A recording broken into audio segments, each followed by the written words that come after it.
Et c'est maintenant l'heure de retrouver Serge Sauvion pour Crime Story. Crime Story, les rendez-vous d'Alfred Hitchcock racontés par Serge Sauvion, justement. Aujourd'hui, doux souvenir de Betty Wren White.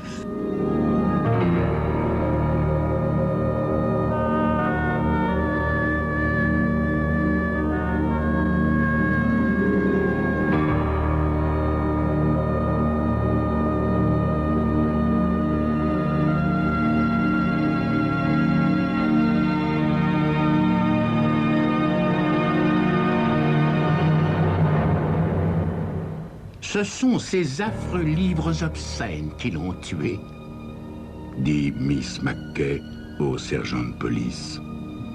Indirectement, bien sûr. Voyez-vous, sergent, personnellement, je suis une libérale, je vous l'affirme. Mais j'estime que les éditeurs actuels sont responsables.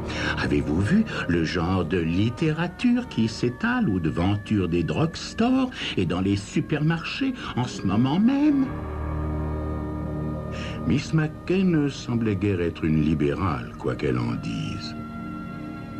Le sergent admirait ses fines mains blanches, si expertes à servir le thé, et il sentit monter en lui la nostalgie d'une époque qu'il n'avait hélas jamais connue.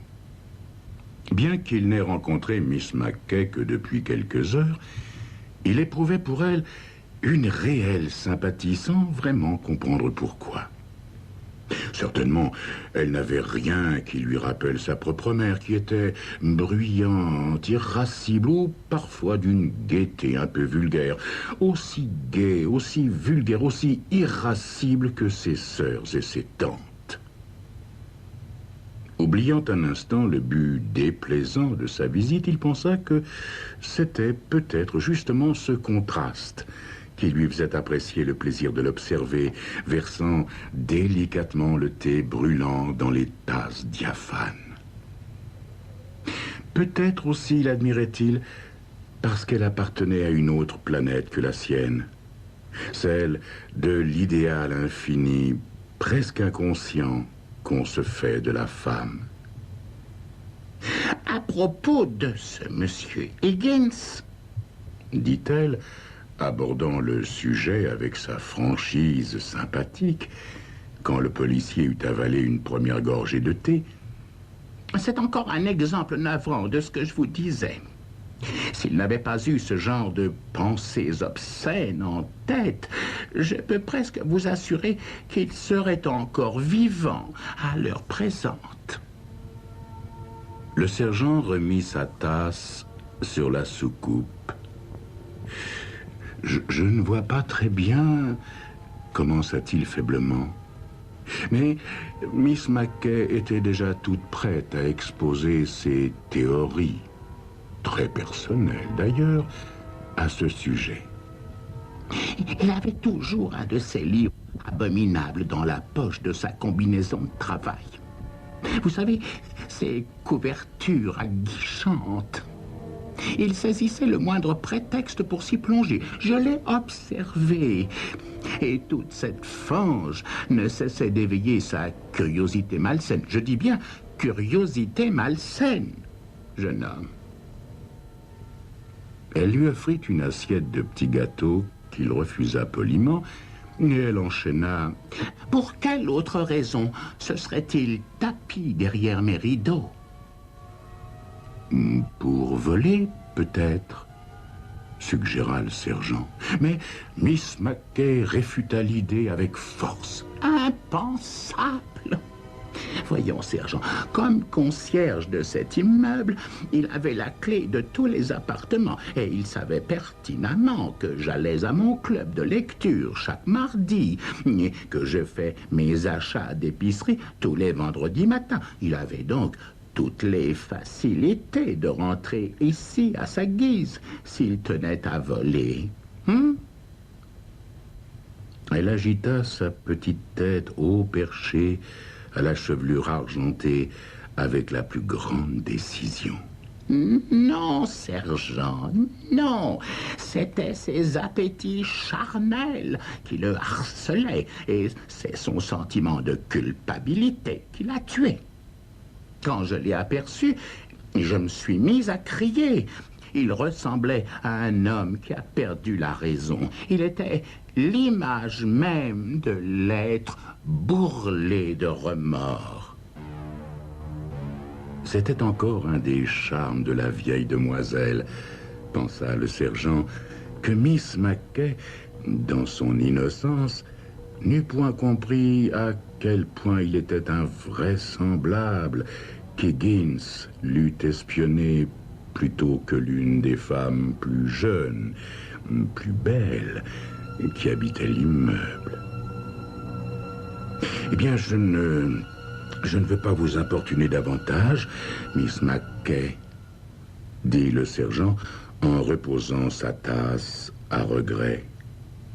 Vous avez été très aimable et très utile. Je suis sûr que vous devez être épuisé par ces événements, Miss Mackay. Merci encore pour la tasse de thé. Elle le suivit jusqu'à la porte. Vous savez, vous n'êtes pas du tout tel qu'on imagine un policier. Vous êtes si jeune et vous avez un certain charme. Pour un instant, le sergent se raidit. Quelques rires homériques se déchaîneraient dans sa famille, frères et sœurs compris, si quelqu'un avait entendu cette phrase. Du charme, se répéta-t-il. Et il pensa que cette idée lui plaisait tant que personne d'autre ne l'avait entendu formuler. Westerberg l'attendait dans le vestibule. « Alors ?» demanda-t-il. « Oh, c'est une vieille dame délicieuse, vraiment. Ouais, mais qui balance les concierges par la fenêtre. » Le sergent se dirigea vers la voiture de police, tout à fait sur la défensive. Alors, parce que quelques personnes l'ont entendu reprocher à cet individu de lire des livres porno, on en fait une meurtrière. Elle reconnaît les faits. C'était purement pour le bien de l'homme. Elle pensait accomplir un devoir. Ouais, il l'avait menacé, continue calmement Westerberg. Il en avait parlé autour de lui, il prenait ça pour une bonne blague. Elle lui avait dit qu'il serait puni un jour ou l'autre pour sa perversité, que ses odieuses pensées se voyaient sur son visage. Lui, le pauvre, la prenait tout simplement pour une timbrée. Westerberg, c'est une charmante vieille dame qui voudrait réformer. Celui qui voudra transformer ce désir en un acte criminel aura bien du fil à retordre. Il pensait encore à Miss Mackay en se rasant, mais ne put s'empêcher avec discrétion d'en parler au flirt avec qui il dînait le soir, et la nuit même, il rêva qu'il se battait galamment en duel sous un chêne immense, tout festonné de mousse. Le lendemain, au commissariat, il trouva un rapport sur son bureau et Westerberg qui l'attendait sur une chaise près de la fenêtre, une tasse de café entre les mains. Après avoir lu le rapport, le sergent resta longtemps, absorbé, à fixer une lézarde qui déparait la peinture du mur opposé. « Je n'ai jamais été aussi naïf que vous pouvez l'être, même quand j'avais votre âge, » dit enfin Westerberg, après un silence insoutenable. « Voulez-vous que ce soit moi qui aille cueillir la vieille dame à votre place, tandis que vous essayerez de recoller vos illusions brisées ?»« La cueillir ?» répliqua le sergent. « Alors, vous voulez l'envoyer à la chaise électrique parce que ce sacré rapport affirme que quelqu'un d'autre est déjà mort de la même façon dans son appartement ?» Non, pas seulement quelqu'un d'autre, sergent. Westerberg posa sa tasse sur le rebord de la fenêtre, de façon à y cacher les taches qui s'y trouvaient déjà. Un laveur de carreaux, un brave et honnête garçon, qui avait à sa charge sa mère, sa femme et sa sœur avec 2 enfants. Il faisait son travail depuis 17 ans et personne ne s'était jamais plaint de lui dans l'immeuble, jusqu'à l'arrivée de Miss McKay. À 2 reprises, elle l'accusa d'être un impudent voyeur. Et à la 3e fois, il frottait précisément ses carreaux quand il tomba de 7 étages et fut tué sur le coup. Le sergent se carra dans son fauteuil et se souvint de son duel chevaleresque sous le chêne géant de son rêve. Westerberg, vous ne pouvez pas arrêter une charmante vieille dame parce qu'elle a eu la malchance de se trouver là quand 2 personnes sont mortes dans son entourage, même si elle ne les aimait pas. Au fait, dit... reprit Westerberg. Est-ce que la charmante vieille dame vous a parlé du laveur de carreaux? A-t-elle remarqué que M. Higgins était la seconde personne à s'éloigner de son élégante présence avec une telle précipitation pour tomber 7 étages plus bas? Le sergent considéra Westerberg avec, dans les yeux, quelque chose qui ressemblait à de la haine. Non. Westerberg, non. Elle ne m'en a pas soufflé mot. Elle a dû penser que nous aurions cru, comme elle, qu'il s'agissait d'une coïncidence malheureuse.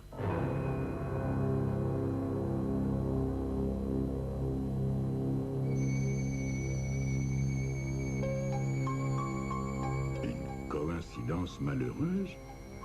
Vraiment? Miss McKay n'a pourtant pas l'air d'une criminelle, avec ses airs distingués et ses belles mains fines. Serait-elle capable d'avoir tué ces 2 hommes? Eh bien, c'est ce que vous saurez dans quelques instants.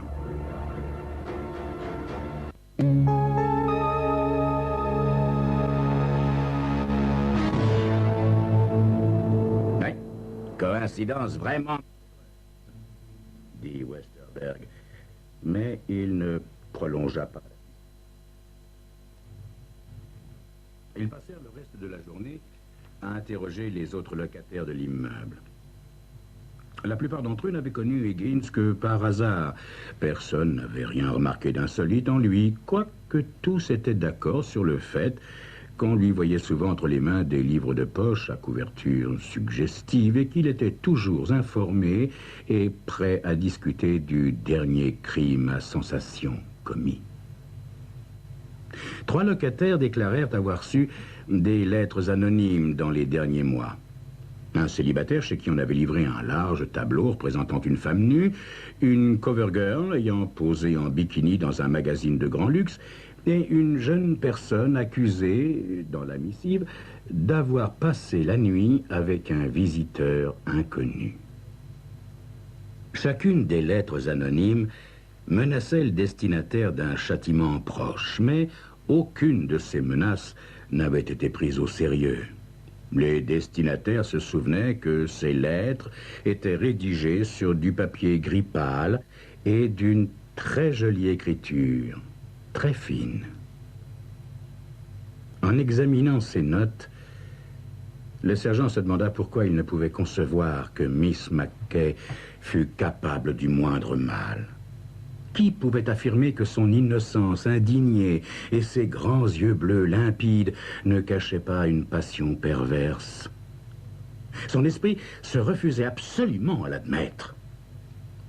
Après s'être interrogé toute la journée, il décida vers la fin de l'après-midi d'aller encore voir Miss McKay, s'étonnant lui-même de l'impression étrange qu'il éprouva dès qu'il se mit à l'attendre dans le salon. Le salon.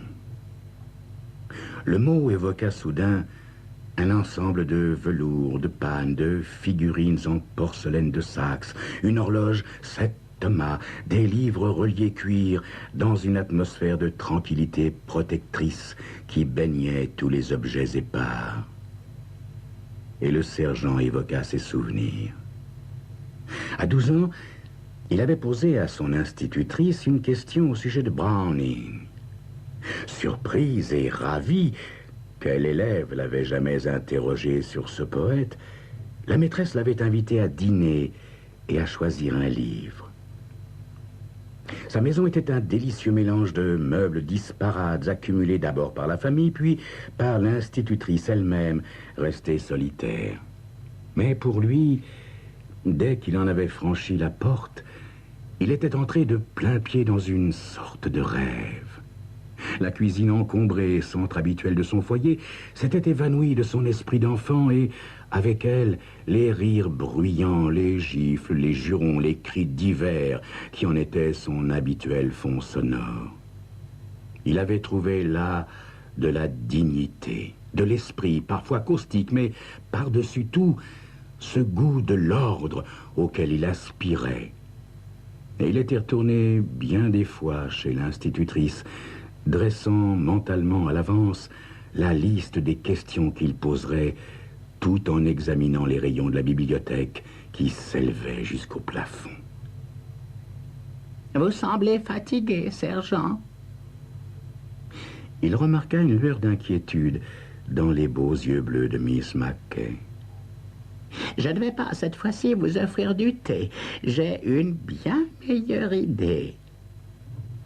Elle traversa la pièce et alla vers un meuble vitré d'où elle extirpa, des profondeurs étincelantes, une carafe et 2 verres de cristal sur un plateau. Dans la main du policier, le verre ressemblait à une grosse bulle d'air irisé, et il le tenait gauchement. Mais l'alcool fit rapidement son effet. Alors, sergent, comment va votre enquête? Demanda-t-elle en regagnant son siège. Avez-vous appris ce que vous vouliez savoir au sujet de ce malheureux garçon? Elle aurait aussi bien pu lui parler du temps qu'il faisait, ou de sa santé, ou l'interroger sur ses projets de vacances. Eh bien, les choses semblent se compliquer plutôt que s'éclaircir, Miss Mackay. Nous commençons à nous demander s'il n'y a pas de rapport entre la mort d'Higgins et celle d'un autre homme survenu il y a quelque temps. Elle avala quelques gorgées de brandy. Je ne comprends pas, sergent.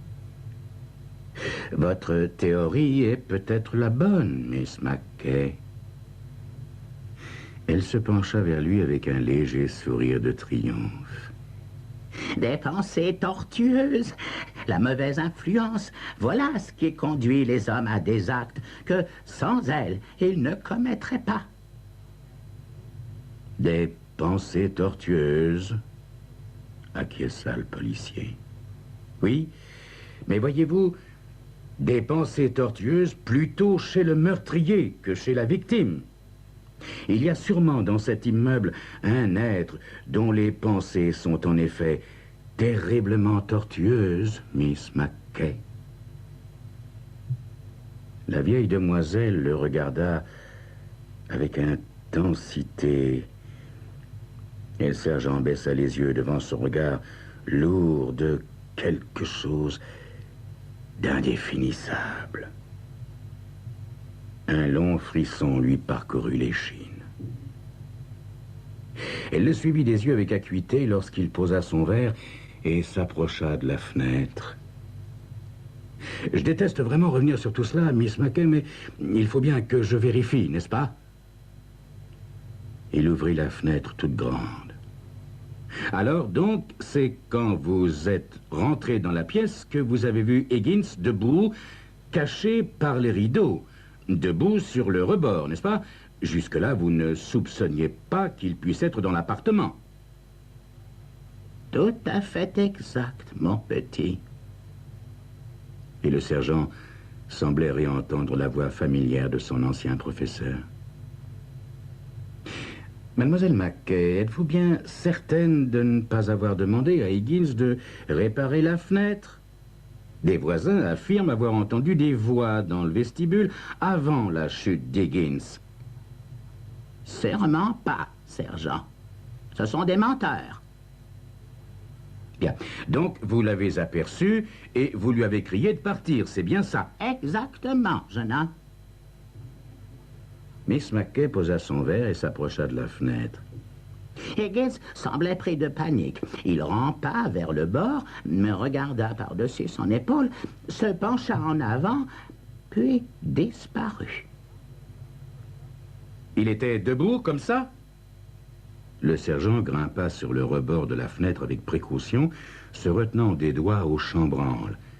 Il se retourna à temps pour voir se rapprocher de son épaule le petit visage étroit, plein de silencieux reproches. Puis il sentit 2 mains s'appuyer sur son dos avec une force imprévue et se sentit soudain happé par l'espace. Oui, comme ça, espèce de petit curieux. La descente sembla incroyablement longue. Il repensa à sa mère et aux filles faciles mais joyeuses qu'il avait autrefois aimées au cours de son adolescence. Comme en kaléidoscope déferlaient les images de sa jeunesse, sombres ou bouillonnantes de couleurs, et il ressentait profondément l'impression constante et bizarre d'être toujours vivant. Lorsqu'il atterrit, après avoir rebondi 2 fois dans le grand filet de sauvetage, il avait la sensation d'être définitivement livré et résigné aux événements. Westerberg l'aida à sortir du filet que les pompiers tenaient toujours. « Alors, sergent, vous tenez à remonter ou voulez-vous que je le fasse ?»« Non, non. Allez-y, Westerberg. » Le sergent attendit dans la cour obscure jusqu'à ce que Westerberg fût entré dans l'immeuble. Puis, d'un geste sec, il ajusta son ceinturon et se dirigea vers la rue où s'était rangé le quart de police. Il tira sa pipe de sa poche. Il savait que cela n'irait pas tellement vite. Miss Mackay allait sûrement prendre le temps de laver les 2 verres et de les ranger soigneusement dans le buffet. Puis, elle se mettrait certainement un peu de poudre et refermerait la fenêtre avant de suivre Westerberg au commissariat.